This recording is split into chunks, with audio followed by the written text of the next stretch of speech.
पुढची बातमी कामरा प्रकरणातली। मुंबई हायकोर्टानं स्टँडअप कॉमेडियन कुणाल कामरानं दाखल केलेल्या याचिकेवर सुनावणी घेत राज्य सरकार आणि तक्रारदार मुर्जीब पटेलांना नोटीस बजावली आहे। कामरानं याचिकेमध्ये मुंबई पोलिसांनी त्याच्या विरोधात दाखल केलेला FIR रद्द करावा अशी विनंती केली आहे। उपमुख्यमंत्री एकनाथ शिंदेंवर विडंबनात्मक गाणं सादर केल्याच्या आरोपावरून हा FIR दाखल करण्यात आला होता।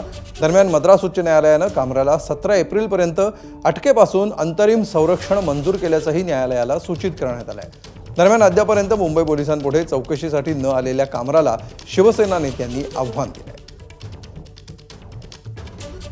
बहुत मर्द आदमी है ना, बोलता तो बड़ा शानदार है। आ जाओ अभी, डर किस बात का है? लोगों के कपड़े उतारने की बात करता है, लोगों को गद्दार बोलने की बात करता है, तो उसका स्वागत तो करना पड़ेगा ना।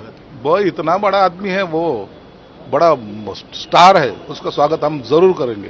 तो अजूनही मुंबईला आलेला नाही, तो बाहेरच्या बाहेर पडतोय। त्यांनी कोर्टाकडून एंटीसिपेटरी बेल घेतलं असं मला कळतंय आणि आम्हाला एक कॉपी त्यांनी काल रात्री पाठवलेली आहे। अशा किती नोटिसा येतात जातात, जशी आम्ही काय घाबरत नाही, पण कुणाल कामराला मुंबई आल्यावर आम्ही जवाब नक्की विचारू।